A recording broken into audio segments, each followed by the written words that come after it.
Welcome everyone to our webinar for International Day of People with Disability, the evolution of disability data in advocacy for change. And I think there's still a few people joining, but that's okay because we've just got a few admin things to start off with. So my name is Sylvia Howes and I'm from Data for Good.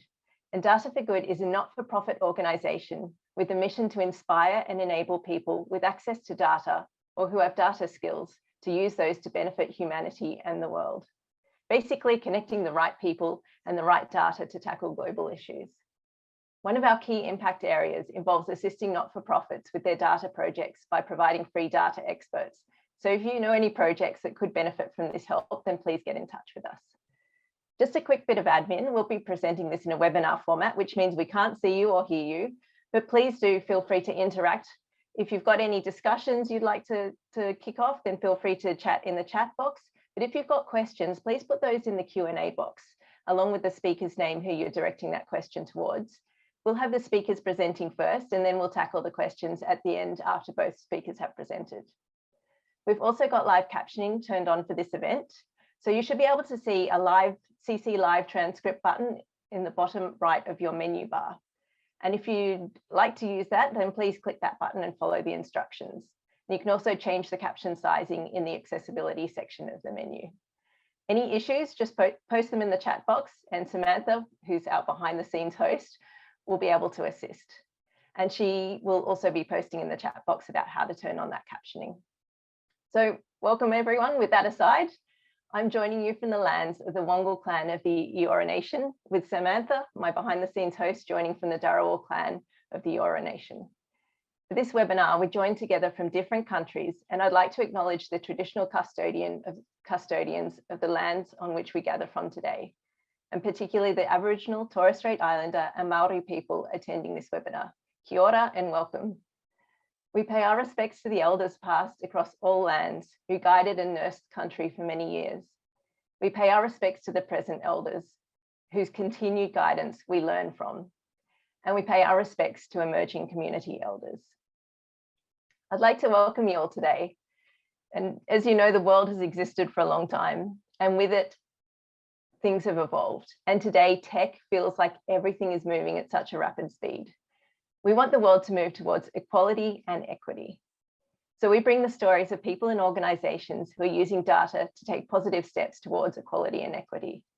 As the speakers present today, we'd like to encourage you, the audience, to think about future connections. Connecting the ideas presented here with data in your organization, gathering data and connecting data sources, and connecting with other people and resources to help make the biggest impact. So we have switched the speaker order from the original agenda because it makes sense to follow the journey of the data, to explain its origins and then travel through to its use. So our first speaker today is actually David Braddock. David heads up the Disability Unit at the Australian Institute of Health and Welfare. He originally practiced as a psychologist and has spent many years in government and non-government roles, using data to inform decision-making in mental health, drug and alcohol, hospital, oral health, child welfare, youth justice, and prisoner health sectors. So David, welcome. Thank you very much for joining us today, and take it away. Thanks very much, Sylvia. And thanks very much, everybody, for your interest. I must start by apologising in case I start yawning, not due to lack of interest.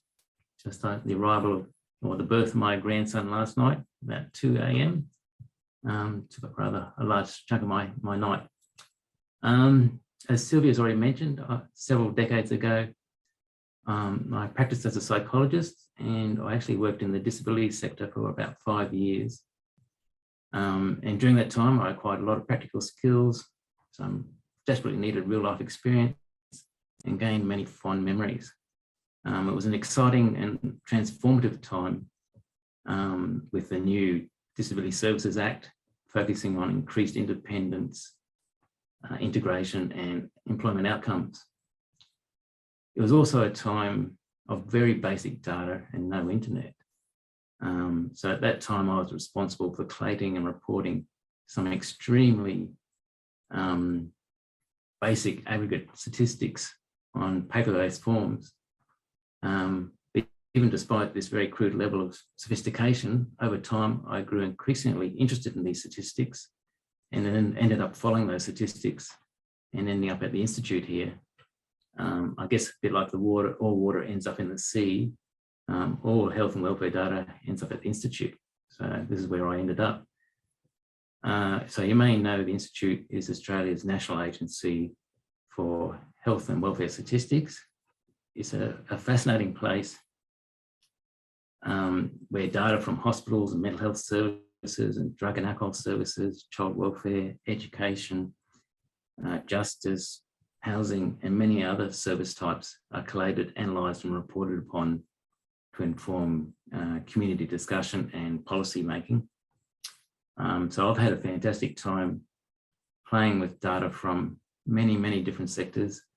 And it's almost like one of the benefits of working here is you get to remain at the same workplace, but have a window on different sectors and exploring those sectors and coming to understand those sectors at a deeper level. So since returning to the disability area about 2 years ago, it's also been great to see the huge progress that's been made in making vital data available for use from those days when we had these very basic paper-based surveys to now where we've got incredible technology. It's great to see. So I might share my screen. Okay. So apologies for the complex title. I got a bit carried away there. If I was asked to simplify it, it'd basically read better data for better decisions.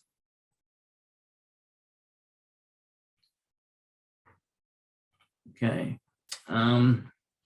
So the Institute's had a disability unit for quite a long time. It's obviously been one of the priorities for the Institute throughout its existence. The first publication that we released in the disability field was in '94. And for much of the time of the Institute, the key role of the Institute has been to develop the data standards that underpin national collection of comparable data on services provided to people with disability, and to make sure that they're comparable across a whole range of different services and obviously the various levels of government as well. As part of that role, the Institute has been developing the data collection from those very basic paper-based surveys, which just produce aggregate statistics, and going down the road of eventually collecting unit records based on individual people and the services they receive, and also going from the approach of just collecting the data on one snapshot day each year to actually collecting data on all 65 days of the year, and the services that are provided for all those days. So a primary part of the Institute's role has been propagating the data standards that ensure the consistent collection of these data. So I've given you a bit of a picture there of our most recent version called the Disability Services National Minimum Data Set, which is basically a product that we disseminate to, or we used to disseminate to services so they collect consistent data. And it looks quite simple when you compare it with some of the data models that you see with the National Disability Insurance Scheme. But believe me, there was many years spent arguing at meetings about which items are in, which items are out, and the various definitional lines by lines were negotiated through torturous negotiations. So this is what I regard as quite an elegant product of many, many, many hard work discussions and negotiations.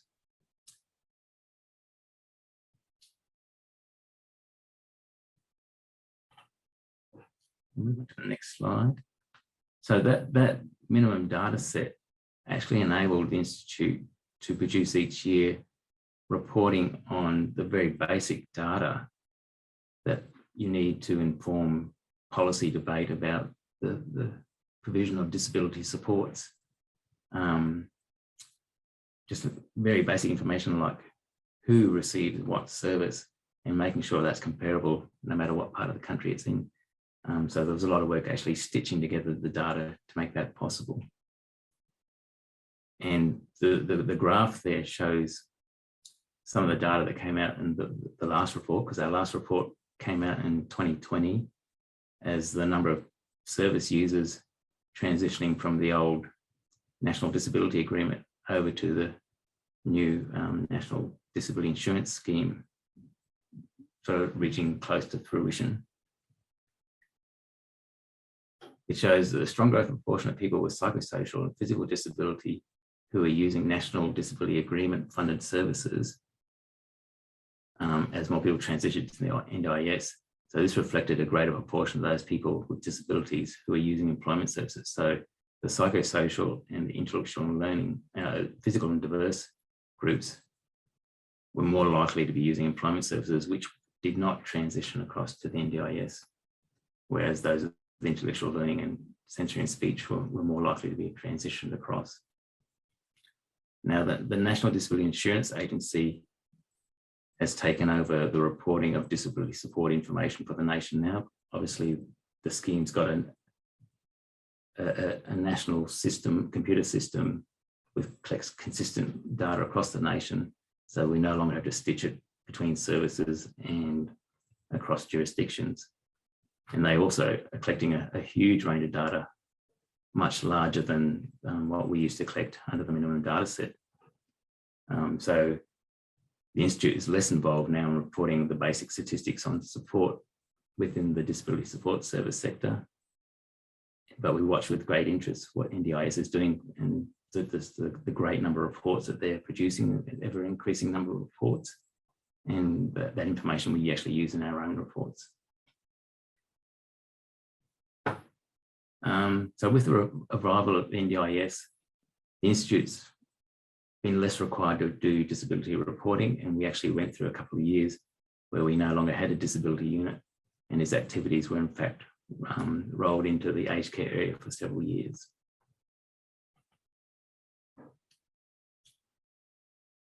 But since our role with minimum data set ended, we've experienced growing demand for more information on other aspects of the life of people with disability. We received feedback that people with disability were experiencing difficulties accessing a whole range of services outside the specialist disability sector, such as health, education, and housing and other sorts. And these difficulties include physical obstacles, discrimination, a focus on their disability that masked other issues that required attention, and also an inability to customize services to individual needs. So we, over time, have attempted to respond to this need by exploring available data on people with disabilities' lived experience across a broad range of sectors by using what's recently developed the person-based reporting framework, which I've included in the diagram there, which is we concentrate on the individual, but try and find data that demonstrates their lived experience across those different sectors.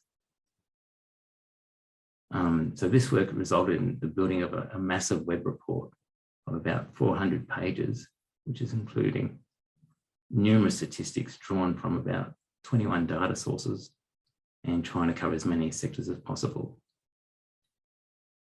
We're also working towards trying to add transport to this perspective as well as a new sector for the web report.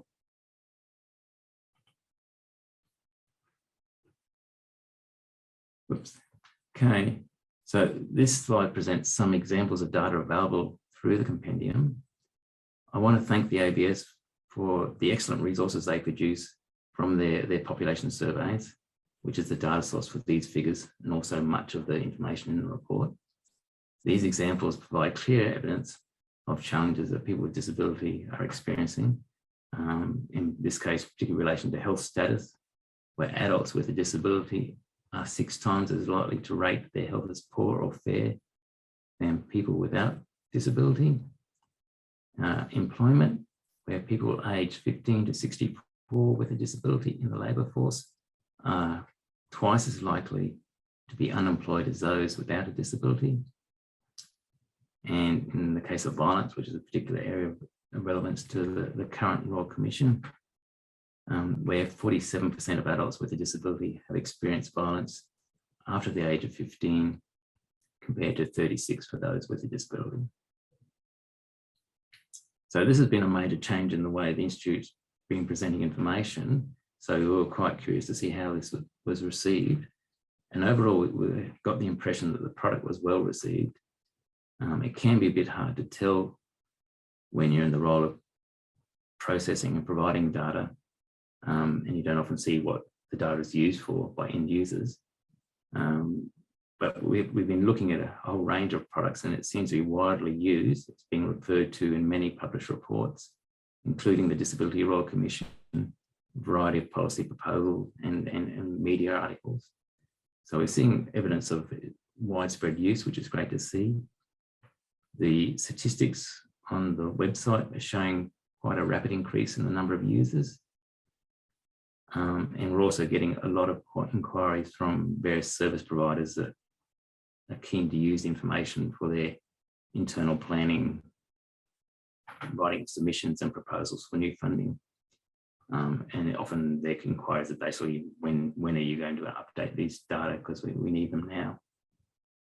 And perhaps most touchingly, we do get people ringing in, giving feedback on the report, and in some cases it can be quite heartfelt.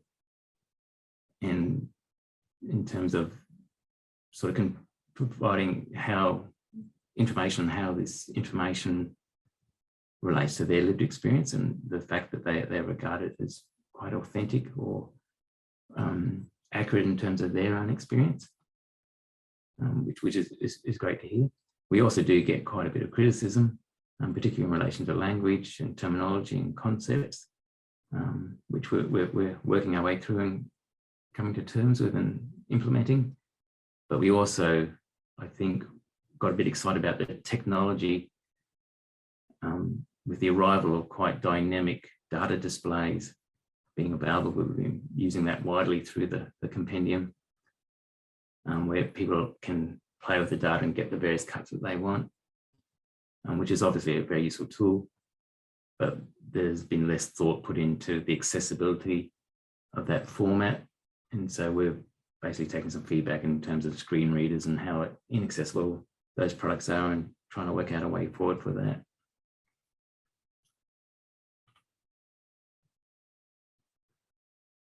Okay. Now, thanks to the ABS, Australia has a lot of disability-related information from its population surveys. We also have a lot of information about the experiences of those receiving disability supports and payments. However, there are still some concerns about data gaps.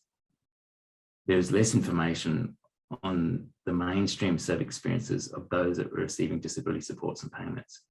So we know a lot from NDIS about the support that they're provided under that scheme, but we know less about their experiences in using other services, mainstream services. You'll notice in my diagram is not particularly accurate in terms of the size of the circles representing the numbers. That reflects my limitations as a graphic designer. But those two darker circles in the middle are the ones that the numbers of people who are receiving disability supports and payments. And the sort of medium blue color is our estimate, or the ABS's estimate, of the number of people with a disability. So you can see that there's a lot of people with disability that don't receive disability supports and payments. And we know very little about their experience as well, about their service use experience.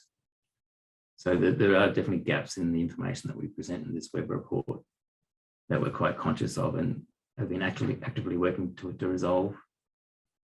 There's also the issue, we have limited ability to get data on people's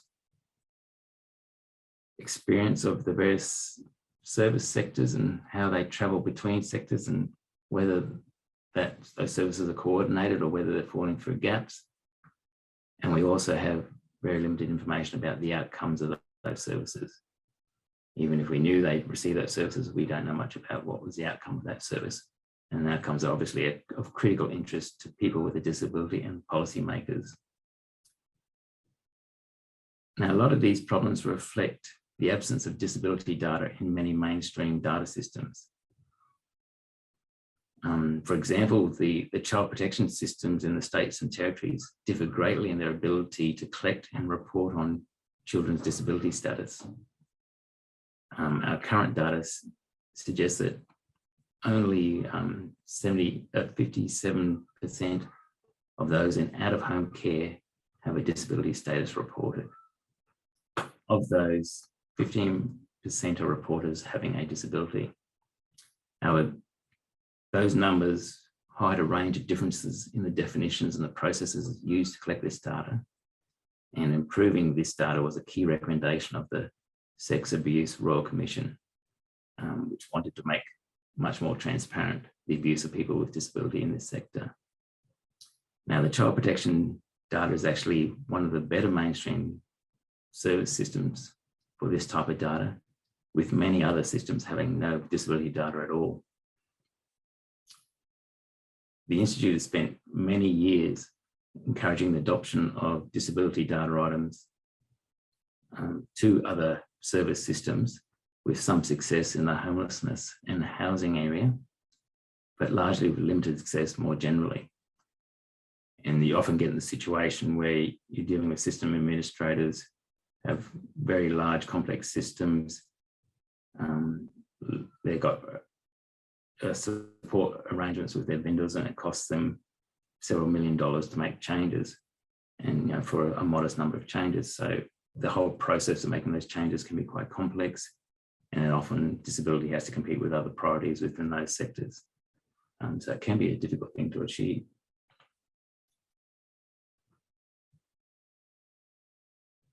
So going forward, we see a great deal of promise in the use of data sharing and data linkage to address this absence of disability flags. It doesn't require such difficult system changes. Instead, it would rely on making better use of existing data. An example of this work is our work for the Ndis Quality and Safety Commission, or Safeguards Commission. The Commission has a key role in evaluating and monitoring the health and safety of people receiving disability support, and the Institute has been assisting the Commission in its evidence base for this work. Professor Julian Trawler, our next speaker, is also involved in this data linkage research, and will probably provide further detail in his presentation on this. But I'd just like to give a high-level overview of the Institute's role in enabling this type of research, because we're often in the position where we're providing technical and infrastructure support to enable the data analysis activities of other research organisations. So in this particular work, we link the data from the National Minimum Data Set with the data from the National Death Index. Now, this is obviously very sensitive data, and it was linked in close consultation with the relevant data holders, a range of ethics committees, and this process of getting authorization can be a major piece of work in terms of data linkage. And I often estimate this governance and ethics clearance is probably 90% of the work of a data linkage project, and whereas the actual data linkage is probably about 10% of the work involved. Now, this data was stored and accessed by researchers with the Commission using a highly secure research access software environment that allowed us to control access to very granular information to protect confidentiality and privacy. And the sort of the headline results out of this work was that people using disability services in Australia had a mortality rate 4.7 times as high as the general population, with higher rates for those with intellectual and physical primary disabilities. And I've included a graph there from the report demonstrating that basic pattern there of the mortality rates. Now, this work has been followed up by a deeper analysis into the causes of death, and trying to locate which causes of death are generating the greatest concern to enable the Commission to then follow up in their monitoring and evaluation role. And they're also undertaking further linkage work in terms of hospitals data, Medicare and pharmaceutical data to enable a closer look at chronic conditions and psychotropic medication use for people with disability.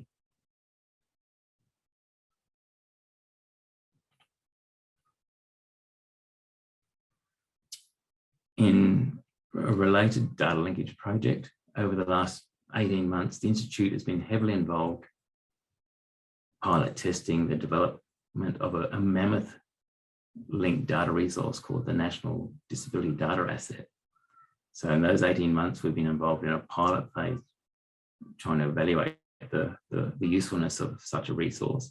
Now, this pilot phase involved data sharing and linking of over 50 data sets between the Commonwealth, and that includes the Institute, the Department of Social Services, the NDIA and the ABS, and also states and territories, in particular, New South Wales, Victoria, Queensland, and South Australia. Now, this pilot resulted in the development of a national linkage map that enables the identification of different disability groups across all these 50 data sets. So it enables the sharing of disability flags across those data sets, thereby getting around the problem of not being able to identify people with disability in the data. Now, this has enabled the analysis of linked data in 5 key theme areas, and they were early childhood, transition from education to employment, mental health, justice, and the development of outcome measures. Now, the findings from these case studies are currently being finalised, but already show an excellent capacity to generate new insights on the experience of people with disability. I had hoped today to be able to present some results from those test cases, but they're still in the process of being finalised, but hopefully will be publicly available soon. Now, I've had a fair bit of exposure to the justice sector and many experiences of seeing people with disability getting involved in the justice system, both as victims and as offenders, and being concerned at the absence of preventative and diversionary processes in that sector. So just seeing the data that's coming out of this test case is particularly exciting. There's traditionally been very little data about who are victims and who are offenders with disability, but they're showing a tremendously clear potential to address these deficits and to address many of the concerns raised by the Disability Royal Commission about the invisibility of violence and abuse of people with disability.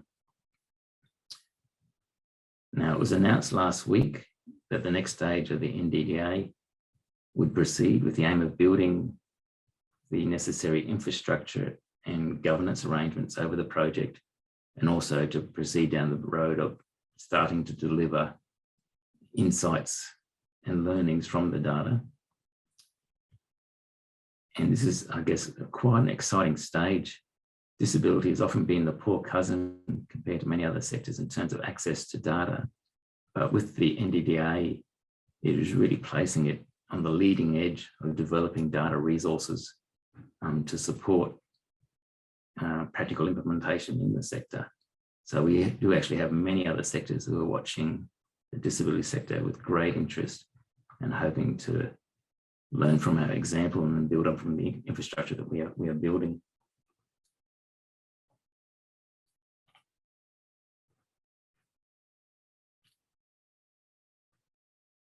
Which brings me on to the Australian Disability Strategy, which was also announced last week.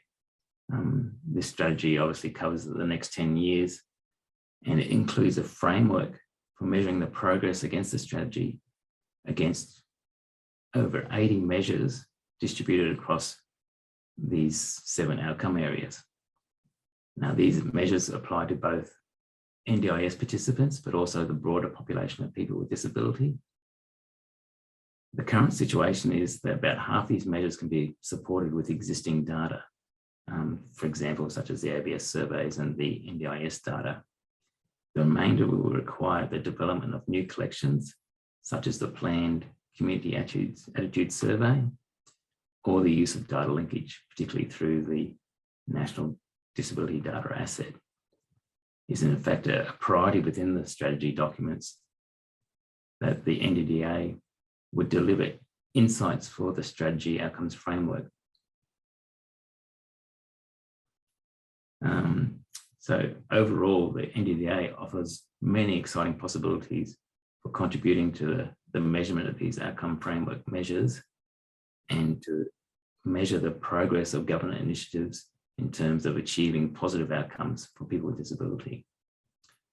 We've also learned from our experience with the compendium, and we're looking very closely at the online dynamic interactive tools that we're providing for this data and finding or exploring approaches to make this data more accessible to a range of assistive technologies.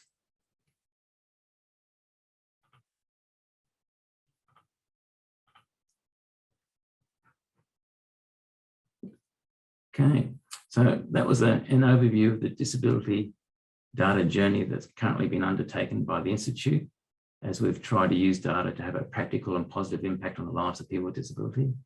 I'd like to thank everyone very much for your time, and I'll hand over to Sylvia for the rest of the session, including an overview of Julian's very informative research. Great, thank you so much, David. I love hearing when you say you're playing with data. It means you're bringing, as you said, bringing the invisible to something that's visible, and the fact that it can be measured means that it can be actioned. And speaking of someone who's actioning it, our second speaker is Julian Trawler. And Julian is a doctor and researcher who works with people who have intellectual disabilities. So without further ado, oh, and just while we're doing the switch between speakers, just letting you know, we will be jumping straight to Julian, but after Julian presents, we will have time for questions then. So make sure you keep putting your questions through in the Q&A box, and I'll be sharing the questions with the speakers after Julian presents. Cool. Thank you, Julian. Thanks, David. Thank you so much, Sylvia. I'm hoping you can now see my slide and shortly my video as well. It's a real privilege to be with you today, and I thank you for the invitation to present to the audience. And thank you very much to David for setting the scene, really giving us the background about linkage and really the technical aspects, the challenges and the evolution of capacity in this area. Before I start, I'd like to acknowledge the Bidjigal people, who are the traditional custodians of the land on which I'm coming to you from at UNSW Sydney. I'd also like to pay my respects to elders past and present and any Aboriginal or Torres Strait Islander people in the audience today. I'd particularly also like to acknowledge people with lived experience of disability who may be viewing the webinar today, and also to any people who may be carers or family members of people with lived experience. I'm particularly focusing today on this issue of using the data in a way that brings benefit to particular populations. And I'll focus today on people with intellectual disability, even though our research is broader than that. And I'll just use this time to illustrate how some of the use of the data has extended our awareness of the health needs of this group, and then has been used in ways to advance healthcare. I'd like to acknowledge the funding we received from multiple sources for the research and for the work here at 3DM. Without that, we wouldn't get very far indeed, and we've managed to receive some generous support from state and Commonwealth government agencies and relevant granting bodies. So firstly, the context. I think to begin this journey, we need to understand what we're speaking of when we're speaking of a person with intellectual disability. Here we're speaking of a person with a lifelong disability characterised by onset during the developmental period, the early phases of life, impaired mental abilities, reduced ability to manage common demands in everyday living. And we see that impacting the person's functioning. The prevalence of intellectual disability is about 1 to 2% of the population, depending on how it's ascertained. And one of the difficulties we have in understanding the health needs of this group is that we lack ready capacity to bring together a whole of population view of people with intellectual disability. That is because we identify people differently in different data sets, and we don't have a unified identifier that unites everybody that allows us to readily examine this group. People with intellectual disability have a lifelong health disadvantage.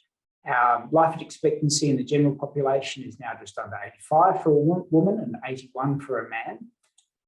And we generally expect to have this longevity through life if we're fortunate. But for people with intellectual disability, they experience premature onset of frailty, on average 25 years younger than the general population. And our research shows that a death occurs prematurely, as early as 54 years of age on average, and often from preventable causes. We see in our data sets that about 38% of the people with intellectual disability experience death from potentially avoidable causes, and this is more than double that experienced by the general population. We think this is just the tip of the iceberg and representing a marker of a significant health disadvantage through the lifespan for people with intellectual disability. We know that a person with intellectual disability may have many and varied health needs across multiple different domains. And it's a talk in itself to really unpack that, but across many different parts of the body systems. There's particular relevance of the brain and its functioning to the genesis of epilepsy and mental health conditions, behaviours of concern that impact on health conditions, and indeed a higher risk of dementia. But the whole of the body, it can be impacted. And many chronic conditions and acute conditions impact the lives of people with intellectual disability. So health needs are quite extensive, but these occur in the context of those around a person who may be in an active supporting role, who need to be aware of those health conditions and support the person in their healthcare journey. One of the problems that we do have, though, is that often there are many barriers to access to good healthcare for people with intellectual disability. These are multiple at so many different levels. At a community level, the way we value the lives of people with intellectual disability. At a services sector level, the way we're equipped or not equipped currently through health professionals who are not aware of the health needs of people with intellectual disability, through health services systems that are unable to provide the reasonable adjustments to make services accessible to people with disability, through to legislative and regulatory frameworks that don't necessarily include the needs of people with disability, right through to the socio-political landscape, which fortunately is changing. And we've seen a really significant evolution of the way we think about inclusion in our society, which is good news for people with disability. But we also see that a person with disability may need to access services across a range of different sectors. And one of the difficulties we have is because these sectors function largely independently of one another with their own regulatory and legislative and policy frameworks, we see that they don't connect with one another. And health really stands out as a siloed system when really what we need to be thinking about is a connected system which better supports people across the whole of their needs. What we've seen to come into stark focus in recent times through the Disability Royal Commission is the scandalous lack of capacity we have to address the health needs of people with intellectual disability. And last year, this was labelled systemic neglect by the Disability Royal Commission. And this finding of systemic neglect for people with cognitive disability is largely based on the experience of people with intellectual disability and people on the autism spectrum. And so we see that at a very high level, we're beginning to see a signal that something is seriously wrong. If you're interested in a summary of that health evidence for those two population groups and some proposals about what to do about them, I've put a link to an evidence statement that I gave in one of the hearings that just simply summarises some thoughts in that area. So what about the approach to use of data in this area? Well, I think it's fair to say that our time in this space has been a journey, that we've started small and gradually built our capacity and expertise in this area.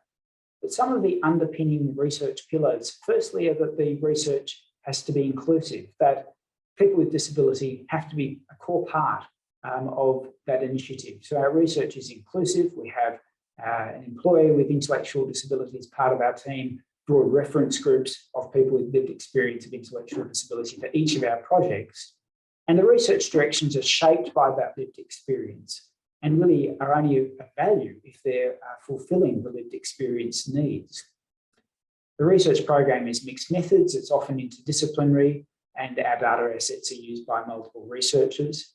We have a strong translational focus. Anything that we do must be driven strategically from the perspective that it may bring translational benefit to people with disability. And we do this in cross-sector partnership with relevant agencies and people within the disability and other services sectors. What about the key enablers? Well, as I said, this has taken some time for us to develop our capacity and expertise in this area. We certainly didn't start being people who are data experts. So I think keys to that are firstly investment. We needed to attract large-scale research project funding, which fortunately has come. We've needed to build a team over time. We've needed tenacity because to bring the research to a translational component, we've had to essentially spend a long time in preparation of data applications, encouraging working with agencies to be able to perform that linkage. And the linkage capabilities have gradually evolved over time. We've seen enormous capability of agencies such as the Centre for Health Record Linkage in New South Wales and AIHW, David's group, who really provide international best practice in terms of linkage and capabilities for researchers like us to be able to perform the kind of research that we're passionate about. And we need to be aware of how it's evolving. It's a very fast-moving space, and I'll talk a little bit about the evolution and directions later. Well, what about the linkages? I said earlier, one of the challenges is identifying people with disability within different data sets. People with intellectual disability are largely invisible. Many people don't identify, and if they identify, identify for certain purposes in certain data sets. And so when we were thinking about our own needs, we were thinking we need to be able to access accurate information about people with intellectual disability at a population level. So this meant that we had to bring together multiple different data sets. And I just have this data schema here, which is one of the initial data schemas. We linked 9 different data sets just to identify the cohort of people that we were interested in, and then link those to other relevant outcomes data sets. So we were able to get a clearer sense of a whole population.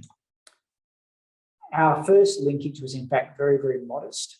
We simply went to a number of health districts locally and to disability services, that was in a state government agency, and asked, could we link the data and de-identify it to create a cohort of people with intellectual disability? And we examined that from the perspective of how people with intellectual disability used community mental health services. And that was our very start, a small scale project.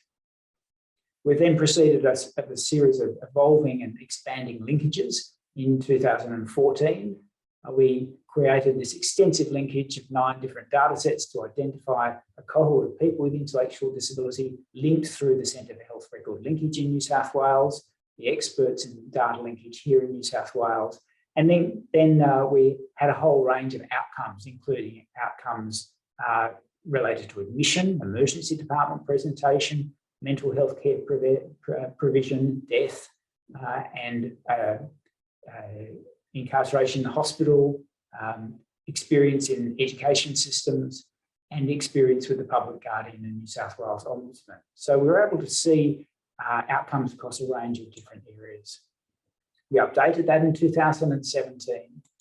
And then more recently, David's group through AIHW and Cheryl have enabled us to expand the linkages and create something really new and refreshing.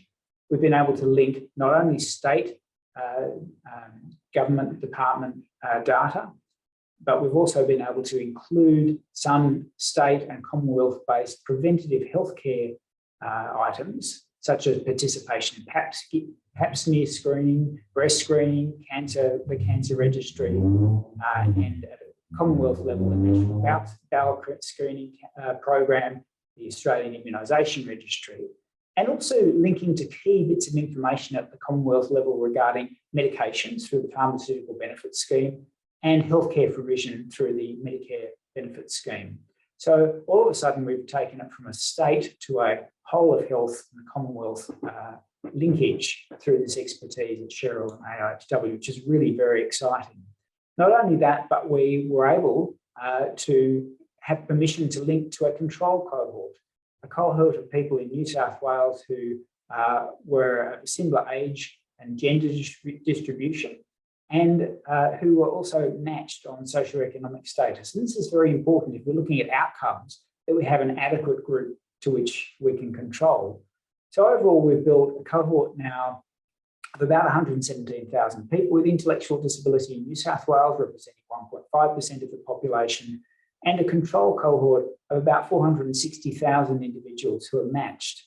And so we'll be able to look at a range of health outcomes for those groups. And this is very exciting work. We are about to submit another application for an expanded linkage once again, in which we're proposing a broader linkage to all people in New South Wales who have a mental health condition, a neurological condition, or a developmental condition, including intellectual disability, to all of the data sources that I've just described. And this would be a very, very large linkage indeed if it was successful. But we're building bigger and bigger systems in order to look at some of the health needs of these groups. What barriers have we had to overcome and address as we've gone? Well, the process itself of linkage and approvals is complex. It takes time and investment and discussion with agencies who are willing to share their data, and with multiple data custodian approvals required and multiple ethic committees required, there's really a considerable investment. Sometimes we find that the linkage process takes some time because it's a very complex process, which means that by the time we get the data, it's usually slightly out of date. We then are in a process of refreshing the data and organising for it to be relinked to make sure that we have the latest available. But you can see that some of the logistics of this are quite clunky and would be addressed by a national disability data asset should that come to fruition. I'll talk a little bit about that later. So what about the utility of the data? Well, of course, it's useful across a whole range of domains. Our key way in which we've used the outcomes from the studies that we've been able to undertake has been in advocacy, in health services design, in capacity building, in health services, in evaluation of health services. We're currently privileged to work with the Social Policy Research Centre, Karen Fisher and colleagues at UNSW, evaluating some innovative health services in New South Wales using big data from those services. We're looking at workforce development and in health, disability and education sectors, and of course policy.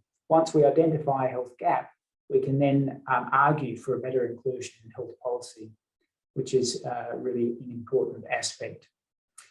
Obviously important to us as academics is academic KPIs that don't drive, but they follow the other information. So just turning to some of the work that we've performed in Linkage 3. And Linkage 3 is a very broad cohort. It's people with mental health conditions, neurological conditions and developmental conditions and intellectual disability in New South Wales.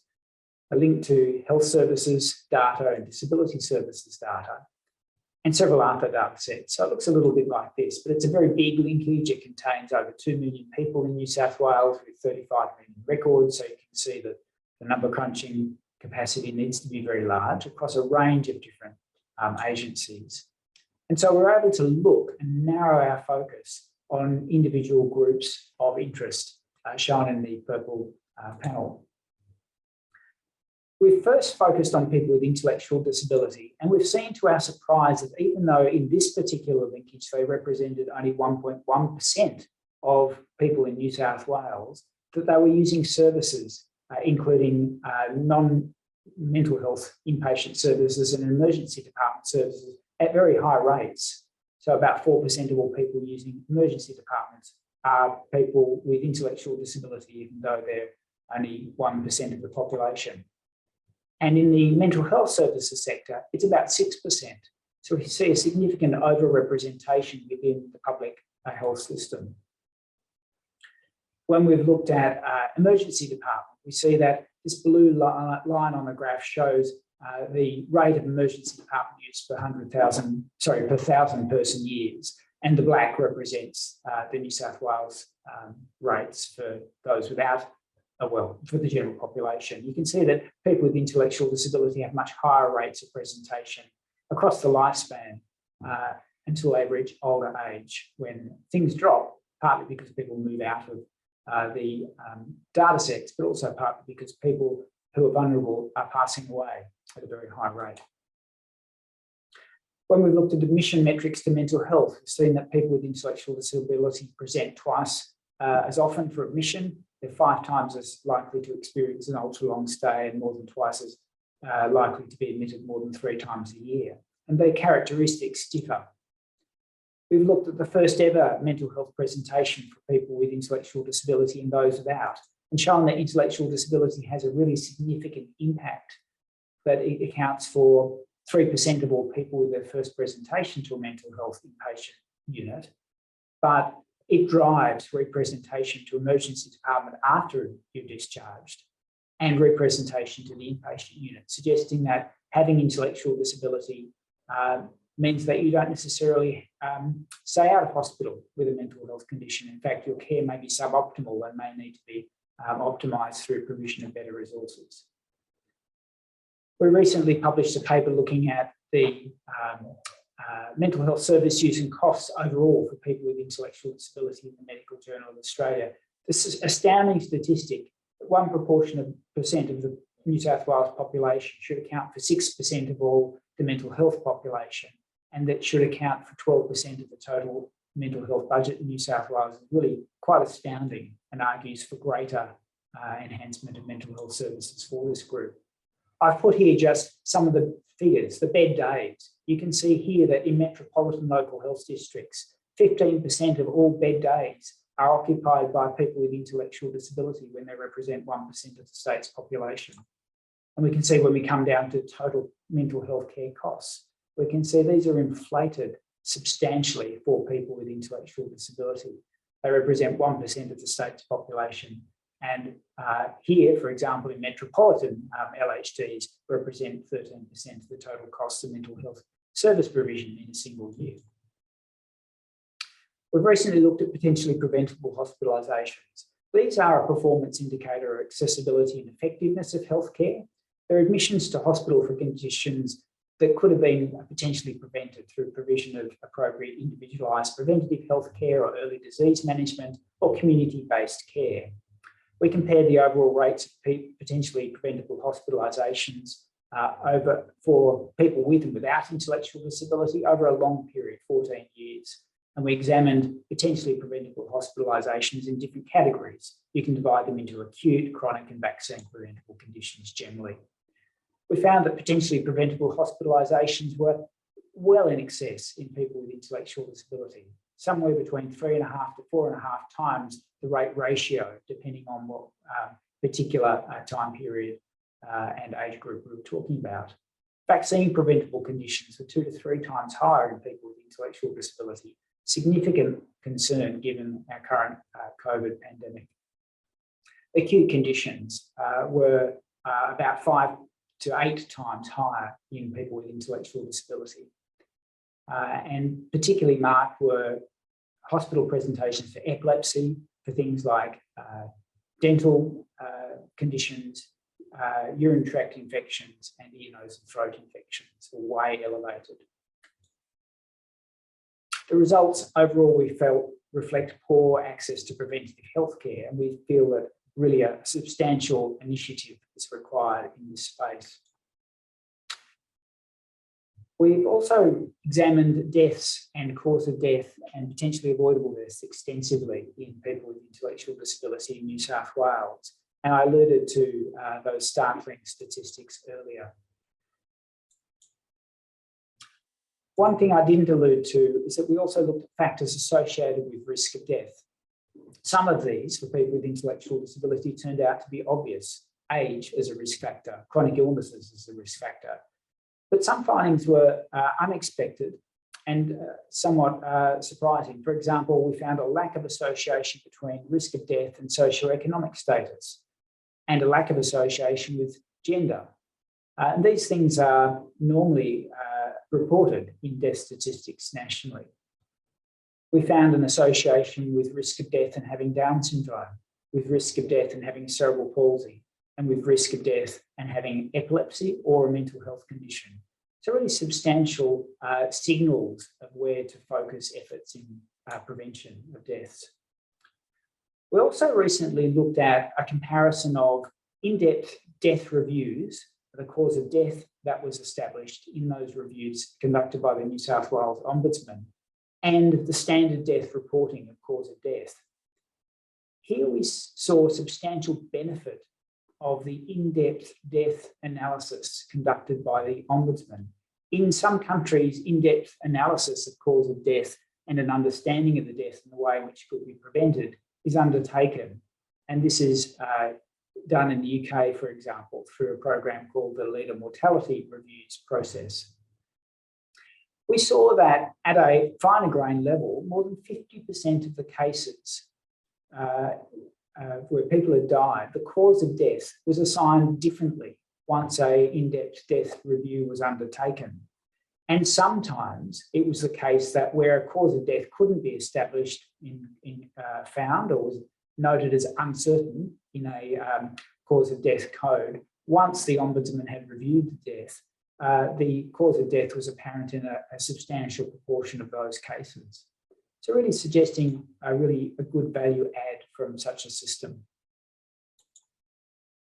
Our further mortality work will extend to cause-specific death rates in people with intellectual disability and hopes to understand the impact of having more complex needs and mental illness on the mortality statistics.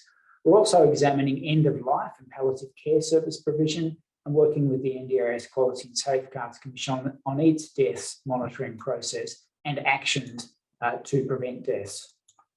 Some of our more extensive work in the mental health space includes people looking at, with the data, at people with health needs who have serious mental illness, the mental health needs of people with dementia, deliberate self-harm and its relationship with drug and alcohol comorbidity, inpatient mortality and cause of death in mental health facilities, and the predictors of representation to emergency and inpatient stays for people with mental health.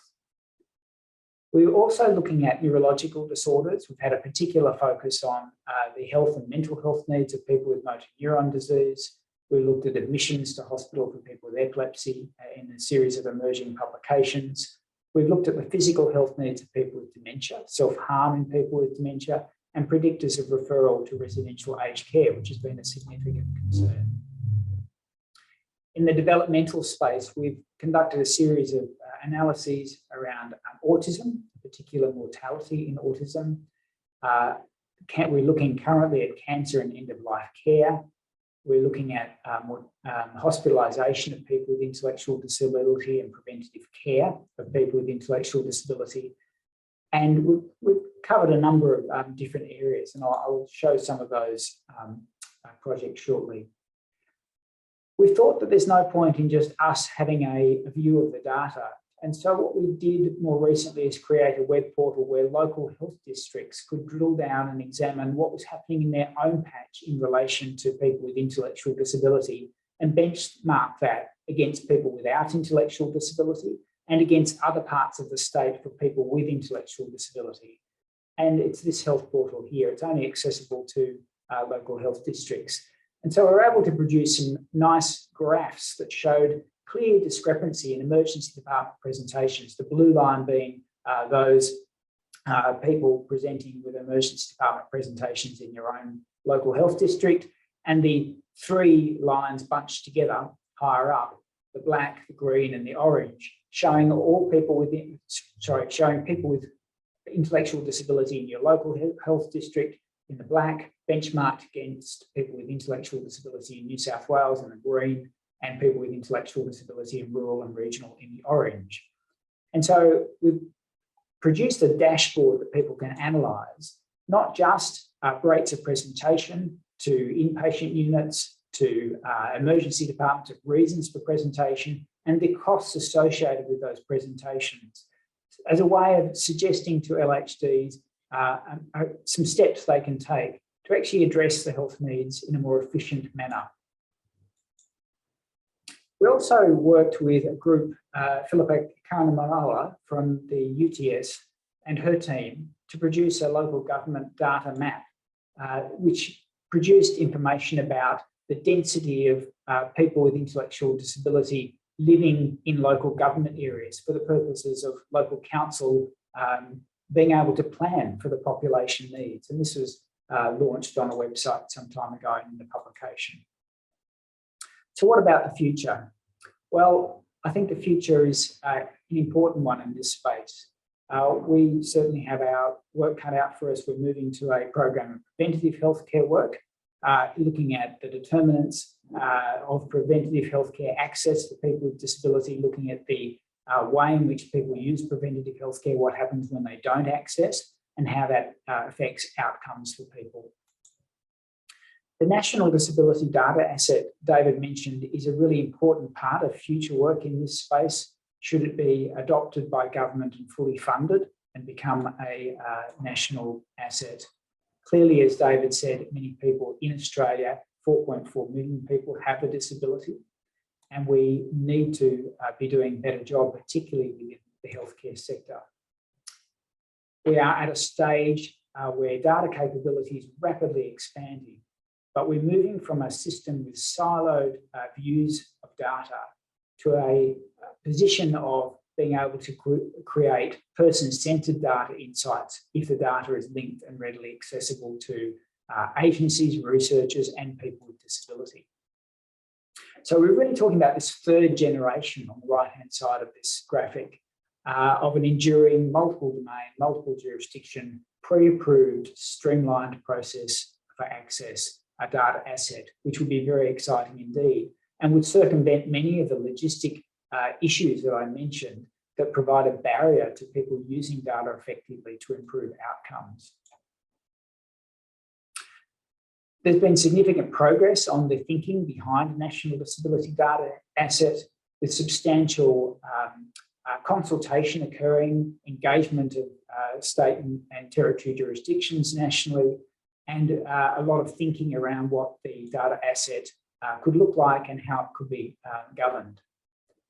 We're currently at the stage, as David alluded, of having the test case reports in and having recommendations to government about the potential shape and way in which a data asset would work.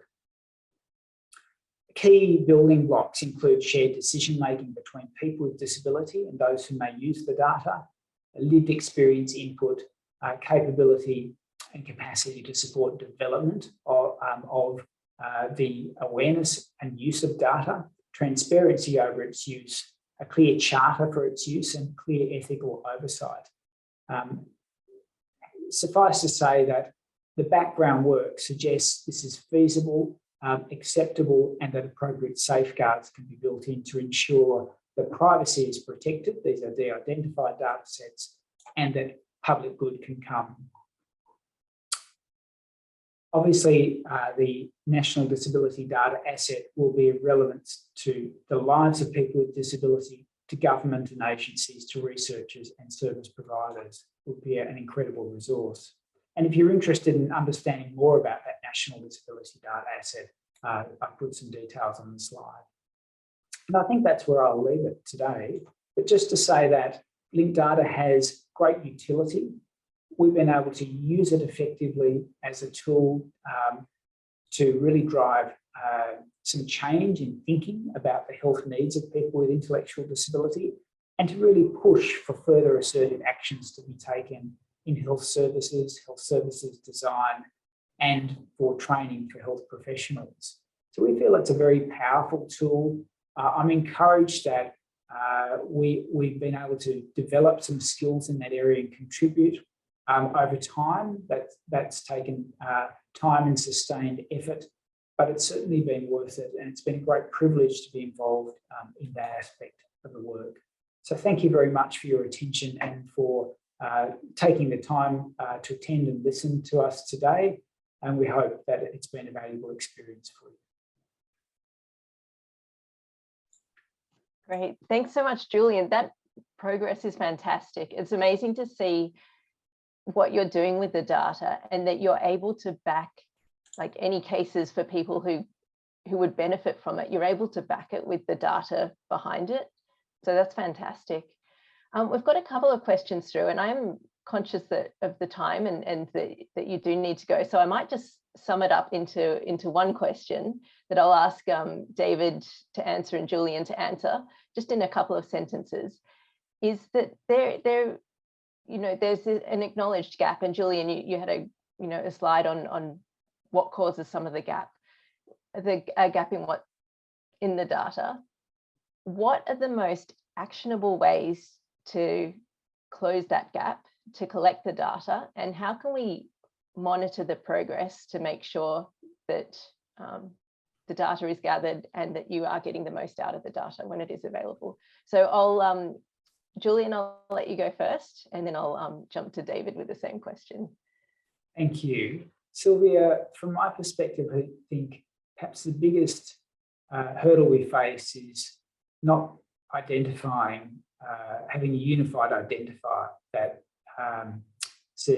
within services systems, it says this is a person with disability, should they wish to self-identify, and this is the disability by type that will be standardised across those systems to enable that sort of data integration and solid identification.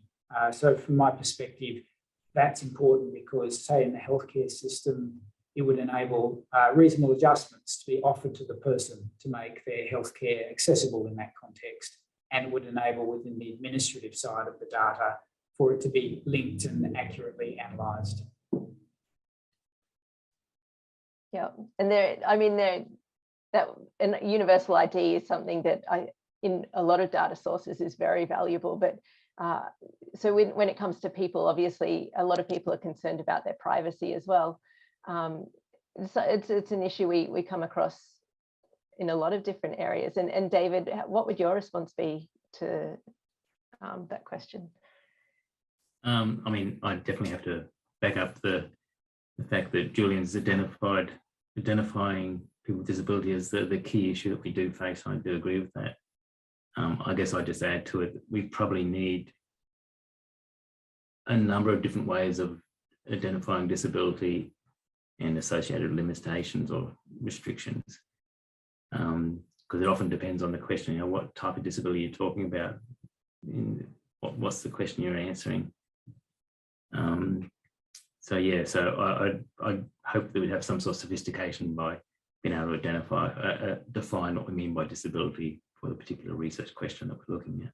Yeah, and there have been a number of new data sources that are coming out, not connected with disability, but a number of new data areas where people are focusing on de-identifying the data to begin with, so that they're able to use something to link across data sets, but without identifying it to any individual. So hopefully something in that area will be able to progress to the point where it's able to be used in this sector as well.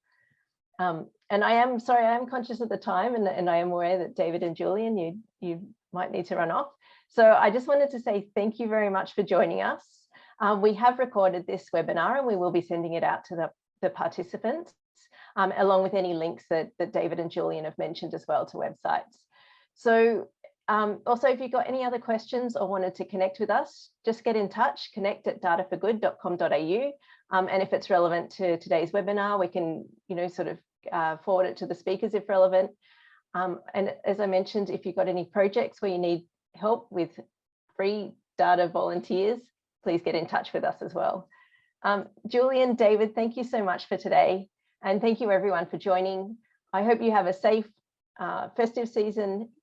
Enjoy the holidays, and I hope you're able to connect with your family at this very important time of year. So I hope to see you again in the new year, and thanks for joining us. Bye. Thank you very much. Thank you.